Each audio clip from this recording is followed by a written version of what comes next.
السلام عليكم. هو الصوت واضح كده يا دكاترة؟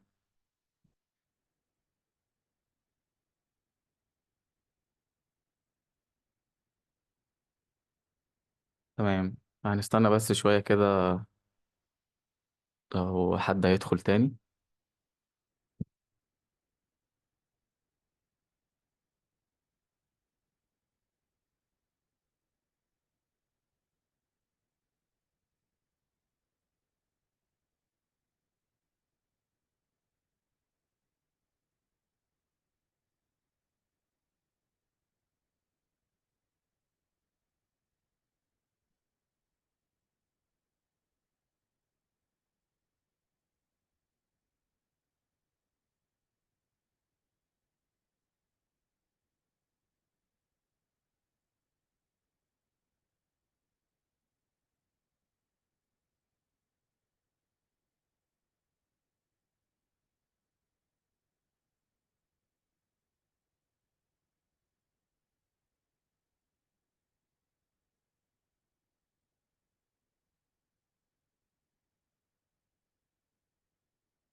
تمام. أنا هعرفكم بنفسي الأول. أنا عمر الشناوي. أنا تقريبا ممكن أكون أصغر واحد فيكم، يعني أنا لسه بس مخلص امتياز من كام شهر بس. لو محدش يقول لي بقى يا دكتور وحضرتك وكده، عادي يقول له عمر عادي، مفيش أي مشكلة. طيب. في البداية خالص إن شاء الله تكون محاضرة كده خفيفة ولطيفة يعني، وفي نفس الوقت تكون ديب، بحيث ان انتوا باذن الله تطلعوا باكبر قدر من الاستفاده، عشان لو حبيتوا بقى تعملوا فيديوهات لنفسكم، او حتى تشتغلوا كفريلانسر بالسكيل دي. هو في البدايه اصلا انت ليه اصلا تتعلم؟ ليه مهم ان انت تتعلم دينتال فيديو اديتنج؟ هو في كذا سبب ان انت مهم ان انت تتعلم السكيل دي. انت دلوقتي شايف دكاتره الاسنان كتير جدا. لما حد بينزل وظيفه، لما بتيجي تقدم على الوظيفه، انت بتكتشف ان معاك 50 واحد مقدم في الوظيفه معاك. ماشي. يقول له في سنة تالتة. تمام.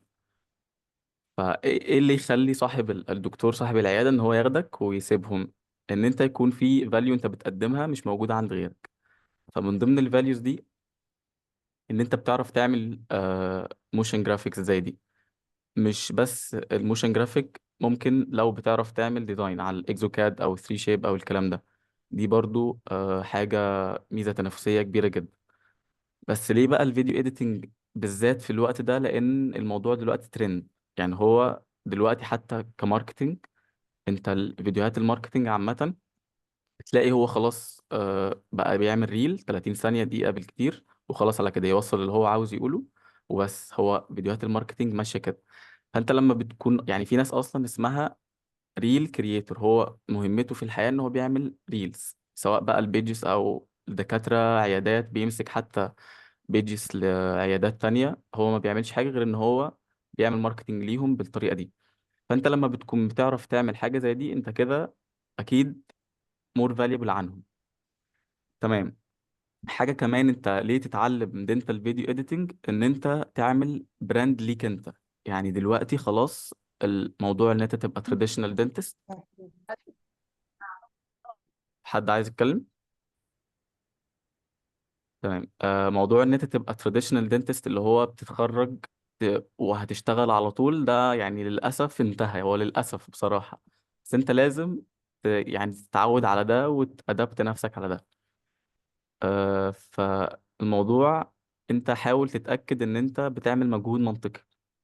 يعني انت اتحطيت في الوضع ده، فلازم خلاص بقى انا لازم ما استسهلش، استثمر في المتاح الموجود دلوقتي. يعني انا شفت statistics كده، كان تقريبا اكتر 10 وظائف مطلوبة في المستقبل، كان رقم واحد اللي هو الاي اي وكل حاجة ليها علاقة بالتك والكلام ده، كان رقم أربعة، ورقم ستة تقريبا اللي هو كونتنت كريتور وديجيتال ماركتنج مانجر. وانت كموضوع ده، انت الفيديو اديتنج ده داخل في الاثنين، لان انت هتعمل بيهم ماركتنج، وفي نفس الوقت انت هتبقى عارف ازاي تعمل كونتنت كرييشن بالموضوع ده. انت على فكرة حتى لما تبدأ يعني تتعمق شوية في ادوبي بريمير وادوبي افتر افكتس، ده هيفتح لك مجالات تانية. انت ممكن بسبب الموضوع ده تدخل تبقى خلاص تبقى بتعمل فيديوهات لنفسك على اليوتيوب في اي مجال بقى عامة، لان هو الموضوع فعلا ممتع يعني.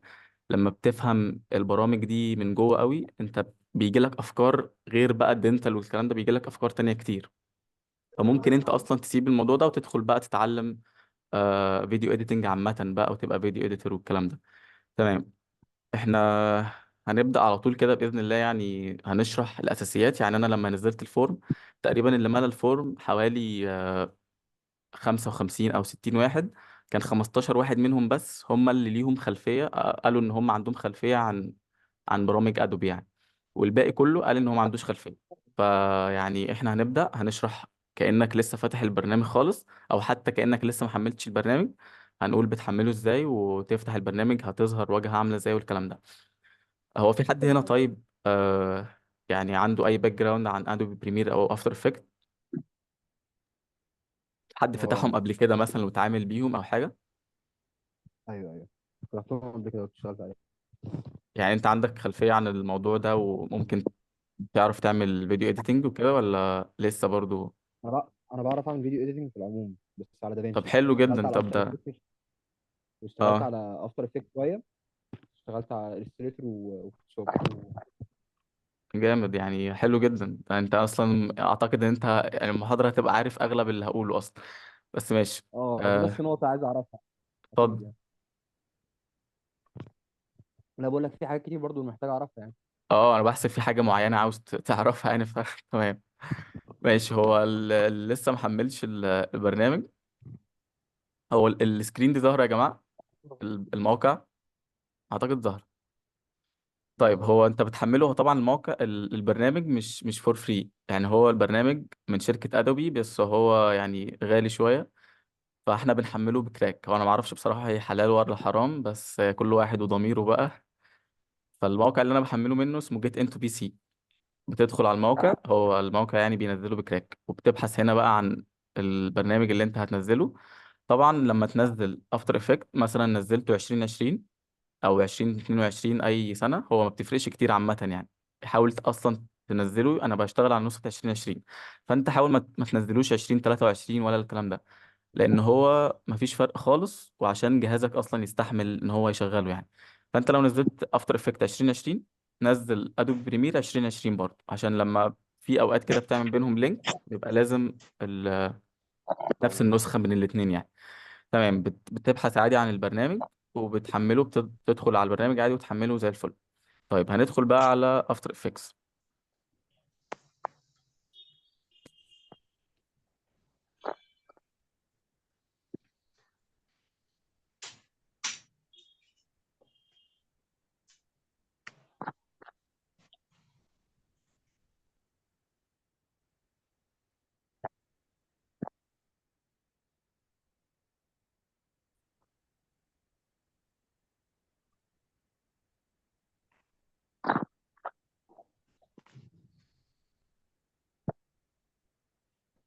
تمام. انت اول ما بتدخل على البرنامج بيظهر لك الواجهه دي، يعني اول ما بتفتح عادي البرنامج خالص بيظهر لك الواجهه دي. انا عندي عشان شغال على بروجيكتس قبل كده، فعندي البروجيكتس دي ظهر. انت اول ما بتظهر، اول ما بتدخل على البرنامج ما بيظهرش اي حاجه من دول، هتلاقي ظاهر لك بس نيو بروجكت، وظاهر لك اوبن بروجكت. فانت كشخص لسه هتبتدي تعمل اول فيديو ليك، اكيد هتضغط على نيو بروجكت. بعد ما تدوس على نيو بروجكت، سوري، تمام، هنشير بس السكرين، هتظهر لك الواجهه دي بقى، دي واجهه البرنامج الحقيقيه. انت طبعا اول ما بتفتح بقى البرنامج، انت لو انت اول مره تفتحه انت هتتخض وتقول يعني حاجات كتير قوي، واللي هو مونتاج بقى بيعملوا عليه مونتاج والكلام ده، وممكن تتعقد من البرنامج. بس انا بقول لك ان واجهه افتر افكتس من اسهل الواجهات حتى يعني. كبرامج تانية عامه انت هتلاقي افتر افكتس من اسهل الواجهات وهتحبها جدا الحمد لله يا عم، وداني. لا يا عم. طب هو لا يا حد عم مع اسكت. يا ابني اسكت. يا لا يا جماعه عم. مين؟ طيب انا هعمل لك. ايوه والله ده كنت شايف. طيب انا عملت له ميوت عشان ما اعرفش، هو تقريبا نسي. ماشي. انت اصلا لما بتعمل كموشن جرافيكس دينتال انت بيكون عندك البرنامجين الاساسيين انت بتشتغل عليهم، اللي هو افتر افكتس وادوبي بريمير. انت في حاجات اصلا هتعملها على ادوبي بريمير وسهل جدا، بس من كتر ما انت هتحب واجهة افتر افكتس وهتلاقي ان التعامل معاها بصراحة اسهل بالنسبة لي، يعني اسهل قوي وفليكسبل جدا، فانت هتعملها على افتر افكتس حتى لو كانت اصعب من كتر ما انت بتحبها، او ده يعني رأيي. طيب انت اول ما بتفتح بقى البرنامج بيكون في كده واحد، اتنين، ثلاثة. التلاتة بانلز دول هم دول اللي بنشتغل عليهم. دي طبعا الأخيرة دي فيها الإفكت، اللي هو البانل اللي هستخدمها قوي، اللي هي الإفكتس أند بريسيتس، دي اللي هيكون فيها كل حاجة يعني بنستخدمها فيها. طيب ماشي، هنبدأ بقى نشرح كل حاجة من الحاجات اللي فوق دي، وهنشرح كل بانل بتستخدم في إيه. أنت أول حاجة، أول ما بتفتح البرنامج أنت عاوز تبدأ فيديو. أنت كده البرنامج فاضي، مفيش أي حاجة أنت ضفتها على البرنامج. البرنامج لسه يعني لو عملت ريندر مفيش أي فيديو هيطلع على أي حاجة. فانت هنا عشان تبدا فيديو بيظهر لك هنا نيو كومبوزيشن. نيو كومبوزيشن دي معناها كانه بيقول لك نيو فيديو. في ادوبي بريمير هتلاقي ان هو نيو سيكونس. الفكره، الفرق ما بين ادوبي بريمير وادوبي افتر افكت ان ادوبي بريمير ده فيديو اديتنج.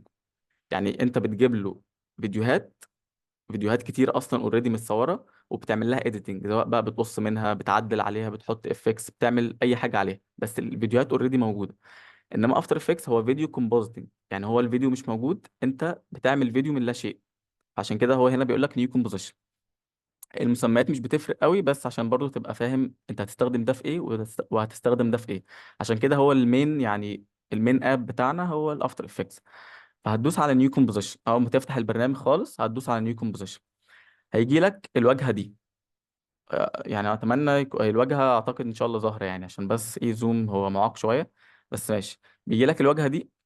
انت محتاج تعرف ايه هنا؟ انت محتاج تعرف الريزوليوشن بتاعك اللي هتشتغل عليه اللي هو الرقمين دول، ومحتاج تعرف الفريم بير سكند اللي هو الرقم ده، وطبعا الديوريشن.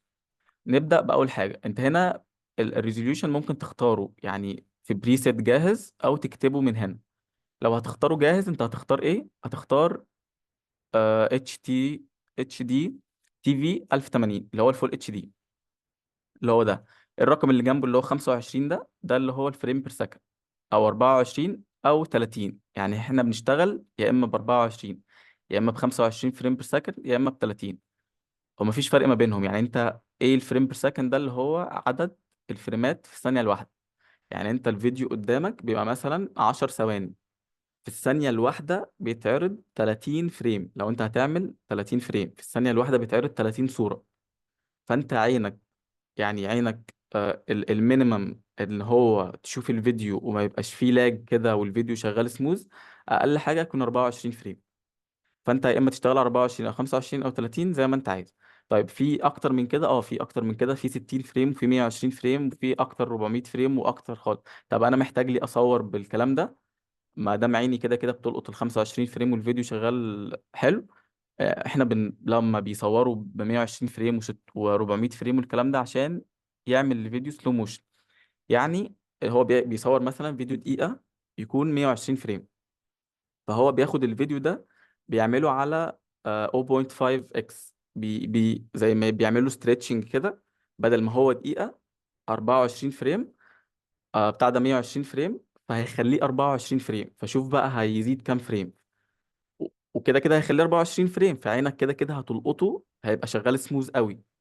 يعني فاهمين الفكرة؟ فهو كده كده عينك هتشوفه سموز، وفي نفس الوقت هو عمل له ستريتشنج للفيديو، فهو عشان كده بيطلع سلو موشن ويبقى شكله حلو، ومفيش اي لاجنج في الفيديو ولا اي حاجة. تمام. فانت هتدوس مثلا على 30 فريم. مش عاوز تعملها من هنا، عاوز تكتب الرقم، يعني الافضل انا بكتب الرقم على طول. انت كده كده بتحفظ الرقم من كتر ما انت بتدخل على البرنامج بتحفظ الرقم.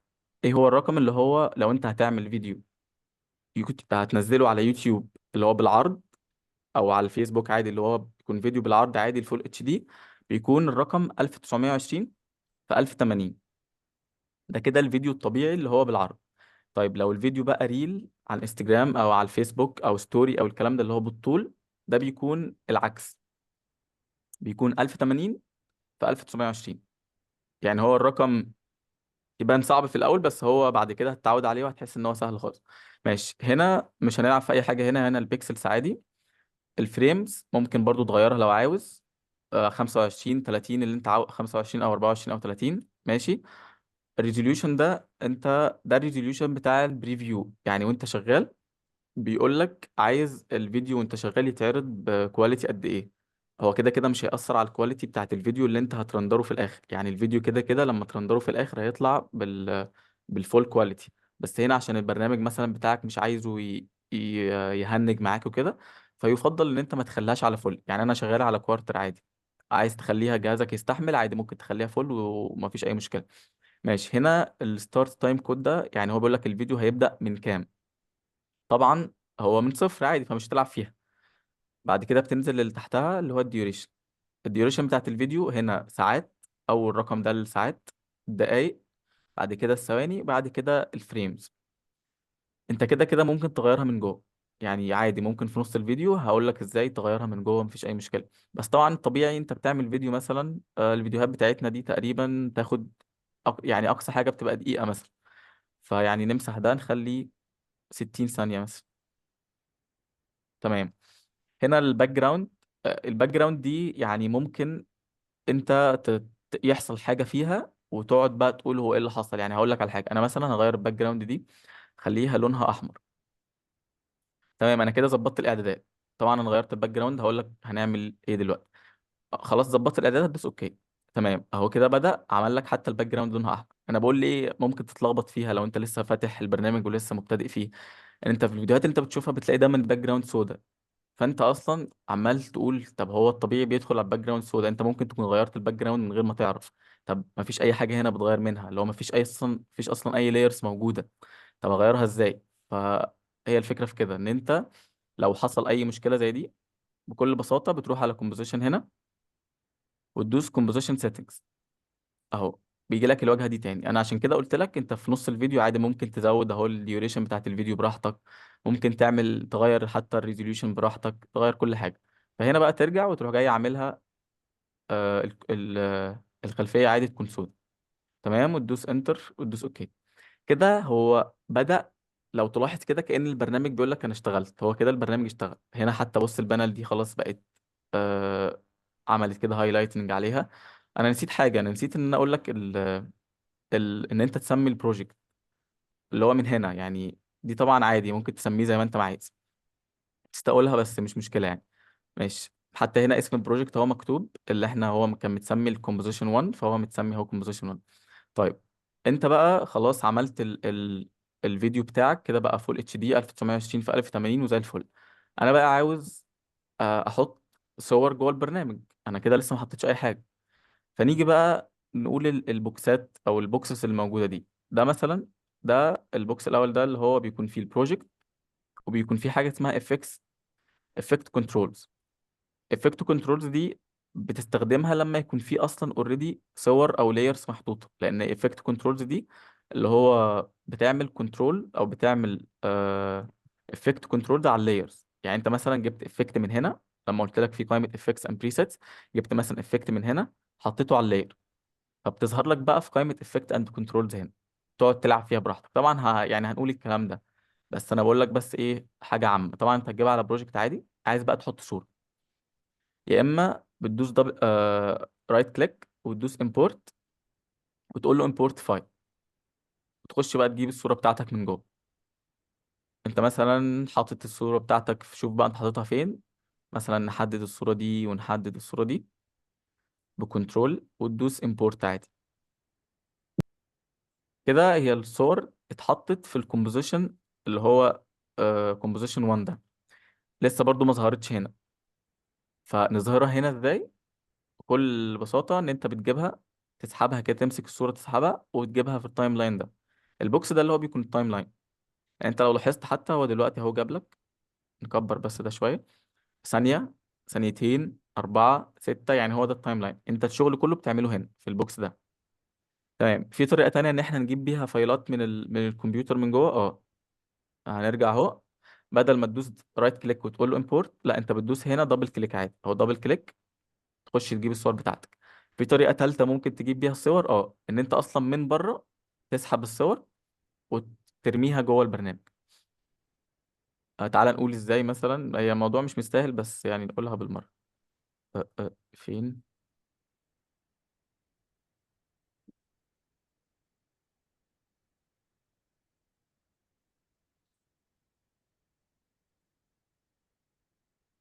مثلا انت حاطط الصورة بتاعتك، أه، حاطط مثلا الصور بتاعتك هنا، عايز تسحب الصورة دي، هتمسكها كده وتدخلها جوه البرنامج وتروح جاي رميها هنا. تمام كده. ماشي. هناخد بقى الصورة زي ما قلنا، بنمسك الصورة كده، أي صورة أنت عايزها تحطها في التايم لاين هنا. أول ما بتحطها في التايم لاين تبدأ بقى الصورة، تبدأ الصورة تظهر هنا بقى في البريفيو بتاعك ده، البوكس ده اللي هو البريفيو. يعني أنت كل الشغل اللي أنت بتعمله بيظهر لك هنا. أنت لما بتدوس، لما بتدوس إن مس... رمضان تلو رمضان. يا جماعة اعملوا ميوت يا جماعة. ماشي. آه... تمام. أنت كده ده البريفيو بتاع البرنامج. البوكس ده بيكون فيه كل اللايرز. يعني ايه لاير؟ يعني اي حاجه هتحطها في البرنامج هيبقى اسمها لاير. يعني انت الصوره دي انا حطيتها في التايم لاين هنا، دي اسمها لاير. هتيجي تكتب تكست برضو هيبقى اسمه لاير. هترسم مثلا مربع، هترسم شكل السنه، برضو اسمه لاير، هيتحط كده في لاير لوحده. يعني هو نظام البرنامج بيبقى ماشي بنظام اللايرز. طيب في حاجه مهمه بنظام اللايرز دي، ان اللي فوق دايما هو اللي بيظهر الاول، او اللي فوق هو اللي دايما بيبقى ظاهر. يعني هقول لك ازاي. انت مثلا جبت الصوره دي وندخلها كده في التايم لاين. انا دلوقتي حاطط الصورتين فوق بعض، بس اللي ظاهر لي هنا الصوره الاولانيه دي اهو. الصوره دي تحتها بس مش ظاهره. طيب امتى اظهرها؟ تيجي تمسك اللاير كده وتروح جاي شاددها لفوق. معلش يا دكتور عمر، الشاشة واقفة على الفايلز من جوه، على مجموعة الصور. والله. يعني ما يا نهار نقلتش. أبيض. اه يا جماعه طب قولوا لي. نسيت اعمل شير، ما معلش. نقلتش على اه. ما يا نقلتش على نهار البرنامج ابيض. تاني، معلش. لا ده كويس انت قلت اصلا تمام كده ظاهره. اه كده تمام يا دكتور. تمام. معلش يا جماعه. ماشي. هنقول تاني. ماشي. انت كده دلوقتي، انا قلت قبل اصلا ما نسحب بقى اللايرز، انت دلوقتي اهو حطيت الصور بتاعتك، حطيتها هنا في الكومبوزيشن او في البروجكت بتاعك. انت لسه برضو لسه ما بدأتش تشتغل.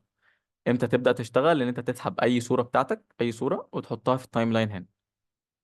كده هو خلاص كده البرنامج اشتغل.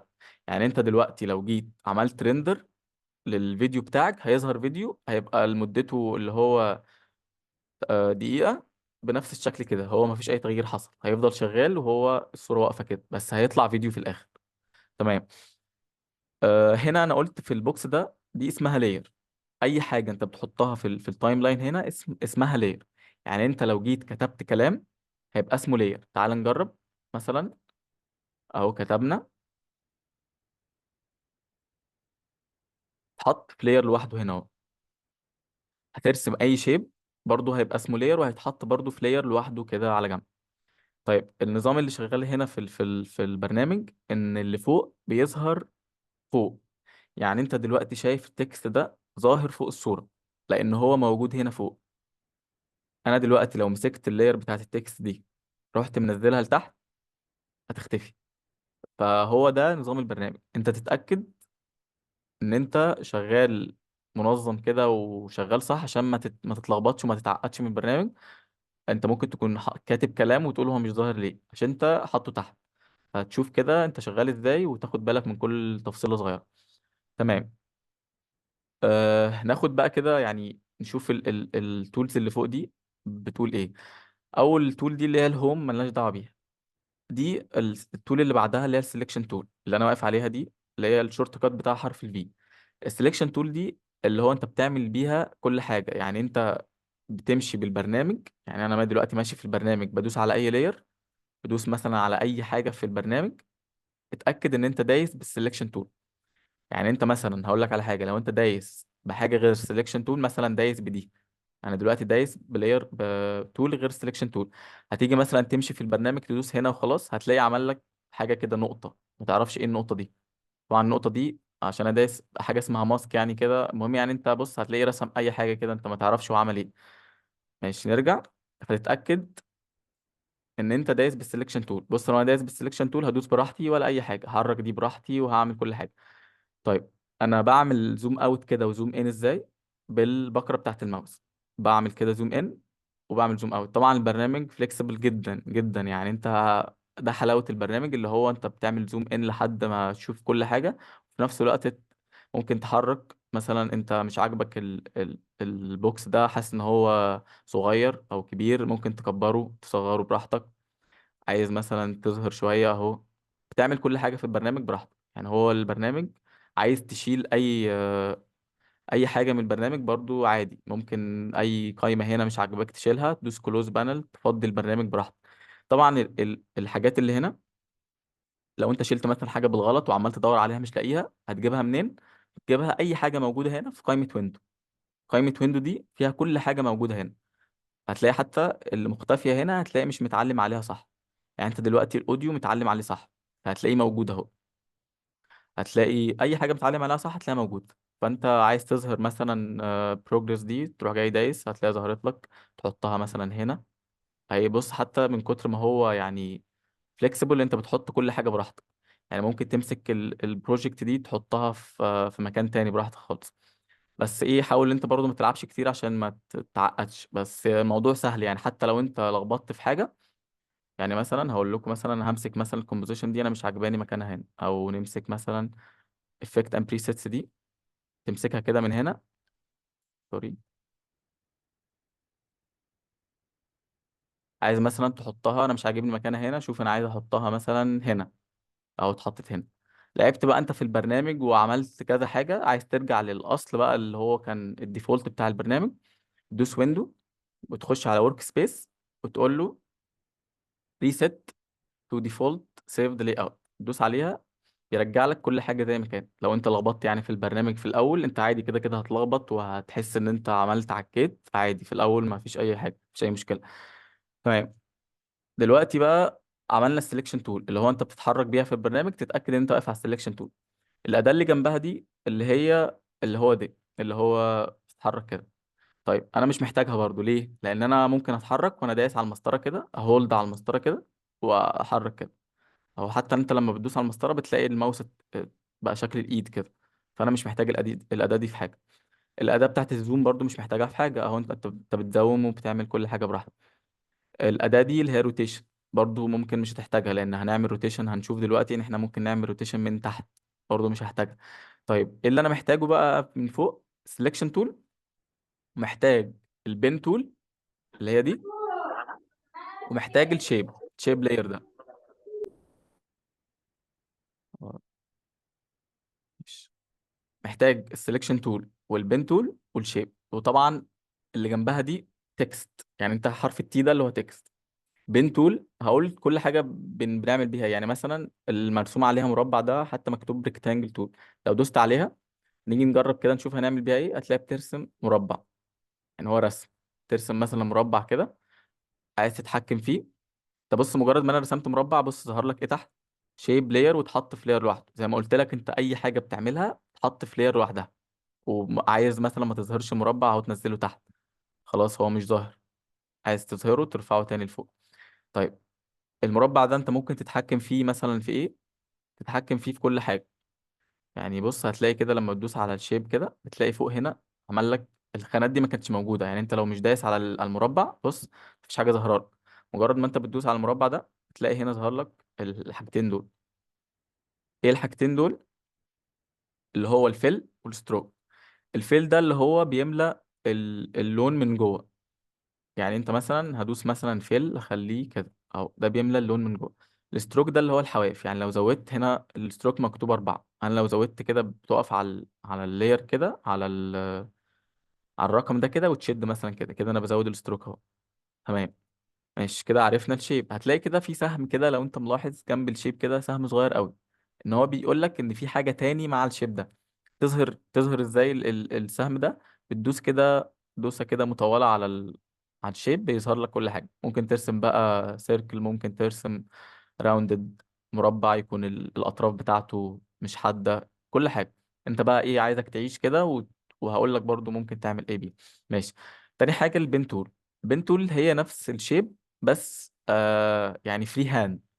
انت بترسم بايدك انت، يعني بص بترسم بالشكل اللي انت عايزه. طيب ده هيفيدنا في ايه؟ هيفيدنا في حاجة مهمة قوي. ايه بقى الحاجة المهمة قوي دي؟ انت دايما بتلاحظ في الفيديوهات لما بيعملوا فيديوهات بتلاقيه عمل لك كده كأنه عمل DSD، اللي هو الديجيتال سمايل ديزاين كده، ورسم لك شكل سنان افتر كده ولما الصورة بقت افتر ده طلع كأنه نفس اللي رسمه بالظبط. يعني مثلا هتلاقيه عمل لك كده. انا هعمل دلوقتي حاجة، انا جبت البين تول، هتلاقيه مثلا جه كده وراح رسم لك. اه هو هنا ده صغير قوي. ماشي نخليه مثلا 6 أو 5. ماشي. تلاقيه رسم لك كده، راح رسم لك شكل السنة كده بالظبط. بص بص شكل السنة بالظبط قوي. طبعا ده يعني حاجة كروكي قوي، بس انت بقى في الفيديوهات انا قلت لك فكرة، وانت ممكن تعمل بيها فكرة بالطول الصغيرة دي، ممكن تطلع بيها فكرة حلوة جدا. اللي هو انت مثلا نجيب مثلا صورة بتاعت دي مثلا، نسحب الصورة دي ونحطها.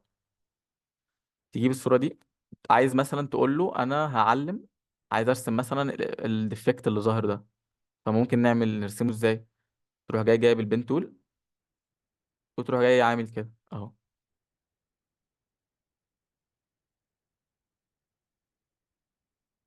البين تول يا جماعة هي يعني محتاجة تدريب، يعني الرسم بتاعها مش صعب، بس في نفس الوقت هو مش سهل قوي. يعني بنرسم بيها ازاي؟ انت بتجيب مثلا بتدوس نقطة كده، هو عمل نقطة حادة. لو انت دوست نقطة هتلاقي النقطة مش هتعرف تغير فيها اي حاجة، هي نقطة كده حادة. ازاي بعمل الكيرفات اللي انا كنت بعملها دي كده؟ ان انت بس وانت تدوس وتروح جاي شادد كده، بتلاقي عمل لك كيرف، بتلاقي طالع منه كده زي اتجاهين. تروح جاي مثلا عايز تحرك ده كده، عايز تحرك ده كده، تظبط بقى براحتك الكيرف براحتك. عايز انا هتعمل كده، تروح جاي مزود كده. طبعا يعني دي هتيجي مع الوقت، تتعلم فيها براحتك، هتلاقي هي سهلة وبسيطة، بس محتاجة بس تمرين. مثلا هترسم كده، ترسم كده. تمام. رسمنا الإفكت ده بكل سهولة. هو شكله بصراحة معاق شوية، بس مش مشكلة، رسمته كروكي. ماشي. أنا مثلا عايز اقول له ان في مثلا افكت هنا. ففي حاجه بقى يعني انا قلتها في فيديوهات قبل كده بس هقولها تاني. ان انت مثلا ازاي ترسم، يعني كانه كده بيرسم بخط كده يمشي على الحواف بتاعه الديفكت كده. دي حاجه يعني هي ادفانسد شويه، ممكن اقولها بعدين، يعني بلاش نقولها دلوقتي عشان ما نلخبطش الدنيا. ماشي. احنا عرفنا دلوقتي البين تول بنعمل بيها ايه. نيجي على الاداه اللي بعدها، هي التكست اللي هي حرف التي ده. دوس عليها وتروح جاي كاتب في اي حته، اي مكان فاضي، او حتى هتكتب بره خالص هنا اهو. هتلاقي ظهر لك هنا تحت التكست اللي انت هتكتبه. فتروح جاي كاتب مثلا اي حاجه اهو. تكتب مثلا دوك. طيب بعد ما انت خلصت كتابه، بص لو لاحظت هتلاقي الماوس آه لسه عاوز يكتب. يعني بتحس كده ان بص الماوس مش مظبوط. لا انا اصلا دوست اوكي. مثلا انت لما بتيجي خلصت كتابه بتحس ان الماوس، بص لو لاحظت كده على الماوس، ان انت لو دوست في اي حته تانية فاضيه هتلاقيه عاوز يكتب تاني. فازاي تشيل الموضوع ده من الماوس؟ ان انت خلاص خلصت كتابه، يعني انت مثلا اهو، تعالى بس نكتب كده عشان تبقى ظاهره. اكتب في حته هنا مثلا. انت مثلا كتبت اهو، خلاص انت خلصت كتابه. ازاي بقى تشيل الموضوع ده؟ تيجي على السلكشن تول بس كده. عشان اقول لك اهميه السلكشن تول مهمه جدا يعني. تمسك بقى التكست ده تحركه براحتك، تعمل اللي انت عايزه بكل سهوله يعني. ماشي. الادوات اللي بعد كده مش محتاجينها عادي، ملهاش اي لازمه يعني. ده اللي احنا هنحتاجه قوي، اللي هو السلكشن والشيبس. سواء الشيب اللي هو المنتظم، او بالبن تول، او اللي هو التكست. هو تقريبا الميتنج، هو زوم تقريبا بيسمح ب 40 دقيقة بس، يعني هو تقريبا فاضل 4 دقايق والميتنج يخلص. ماشي، هبعت لكم لينك تاني لو الميتنج خلص. تمام. في حاجة برضو مهمة، ان انت لما بتقف على اللاير كده بيظهر لك الخصائص بتاعتها. يعني انت بيظهر لك الصورة وبيظهر لك الريزوليوشن بتاعها. هو الريزوليوشن ده مهم، مهم جدا. ليه مهم؟ انا لما قلت لكم في الطرق اللي انت بتدخل بيها الصور للبرنامج، قلت لك ان انت ممكن تجيب صورة من بره وتدخلها البرنامج. طيب الصورة دي انت لو شفت كده الريزوليوشن بتاعها مش 1920 في 1080، ده ريزوليوشن مختلف خالص. فمعنى كده ان انت لو دخلت الصورة دي على طول في البرنامج من غير ما تعمل نيو كومبوزيشن بقى وتحدد الريزوليوشن بتاعك، هتلاقي البرنامج اوتوماتيك عمل لك الريزوليوشن بتاعك على قد الصورة اللي انت دخلتها. دي مشكلة. ليه؟ لان انت ممكن تكون اشتغلت على الفيديو من غير ما تاخد بالك، ويكون الريزوليوشن بتاعك اصلا مش 1920 في 1080، هيكون ريزوليوشن كده. فانت كنت متارجت ان انت مثلا تنزله ستوري او تنزله فيديو على اليوتيوب، هتلاقي الفيديو بقى اتقص بقى، ومش مش طبيعي ان هو بقى ينزل كده. فتاخد بالك منها. ايه اللي ممكن يعني تتفادى الموضوع ده ازاي؟ ان انت اي بروجكت هتبداه تبدا زي ما بدانا، اللي هو نيو كومبوزيشن، وتحدد الريزولوشن بتاعك عشان ما يحصلش نفس المشكله دي. تمام. بعد ما خلصنا اللي فوق ده، عايزين بقى نحرك. يعني احنا كده عرفنا كل اداة بتشتغل ازاي، عايزين نبدأ نحرك بقى براحتنا. نحرك ازاي؟ تيجي كده على اللاير، بتلاقي جنب كل لاير في سهم. انا امسح بس ايه الحاجات دي عشان تبقوا شايفين. اللاير دي اللي هي اللي ظاهرة، بتلاقي جنب كل لاير في سهم. تدوس عليه، هتلاقي ترانسفورم. هتدوس عليه هيظهر لك كل الافكتس اللي انت ممكن تلعب فيها، اللي خاصة باللاير دي. طبعا كل اللايرز هتلاقي حاجة خاصة بيها. الصور والتكست والكلام ده هتلاقي نفس الحاجات دي. في لايرز تانية لا، زي الشيبس كده هتلاقي خصائص تانية. فالخصائص بتاعة الصور او التكست او كده هتلاقي اللي هو انكر بوينت. هنقول يعني ايه انكر بوينت دلوقتي. هتلاقي البوزيشن. بوزيشن يعني مكان، فانت هنعرف ان احنا نحرك المكان من البوزيشن. هتلاقي سكيل. سكيل ده اللي هو التكبير والتصغير، اللي احنا نكبر الصورة ونصغرها، كأننا بنعمل زوم ان كده وزوم اوت بحركة. روتيشن ان انت تلف الصورة. واخر حاجة الاوباسيتي، اللي هو الصورة تبقى، يعني مثلا لو لعبنا عشان اللي هو الصورة تبقى شفافة ولا ظاهرة كده. يعني مثلا لو انا خليت الاوباسيتي هي 100%، لو انا قللتها كده، بص، خلاص اختفت بقت صفر. فهي دي الاوباسيتي يعني. تمام. أه هو فاضل دقيقتين، ماشي. كمل لحد ما يقف علينا هو، يعمل براحته بقى. ماشي. دلوقتي بقى انا عايز احرك. يعني انا برضو عرفت ان في بوزيشن وفي مش عارف سكيل وفي روتيشن، برضو لسه ما عرفتش احرك ازاي. فاتحرك ازاي بقى؟ هتلاقي جنب الافكس دي، هتلاقي في علامة زي الساعة كده. هي الساعة دي، اي حاجة في البرنامج هتلاقي جنبها الساعة دي معناها ان انت هتعرف تعمل بيها حركة. اي حاجة في البرنامج، سواء بقى افكت لون، افكت بلورنس، اي افكت موجود في البرنامج في الساعة دي، انت تقدر تعمل بيه انيميشن. فانا مثلا هحرك الصورة دي، عايز اعمل لها تحريك. فانا هاجي على البوزيشن كده، اروح جاي عامل نقطة. النقطة اللي انا عملتها دي اسمها كي فريم. انا لما دوست هنا، بص اتحولت للازرق، وبص هنا في التايم لاين عمل نقطة زرقاء. انا واقف على صفر، واقف على صفر ثانية اهو، عمل نقطة زرقاء. طيب، هاجي مثلا، انا هنا بكبر وبصغر التايم لاين براحتي عادي يعني. ماشي، هاجي هنا على مثلا ثانية، هقف بالانديكيتور على ثانية، وانا البوزيشن بتاعي اهو. هاجي اروح جاي محرك مثلا البوزيشن كده، بص الصورة بتتحرك اهو. فمعنى كده ايه؟ ان انا من النقطة دي للنقطة دي حصل الحركة دي. فبص انا لو شغلت الفيديو اهو، حصل الحركة دي. فدي كده اللي هو المبدأ الأساسي إن أنت إزاي تحرك الصورة. هو الميتنج هيخلص دلوقتي حالا، فهبعت لكم اللينك دلوقتي على الجروب.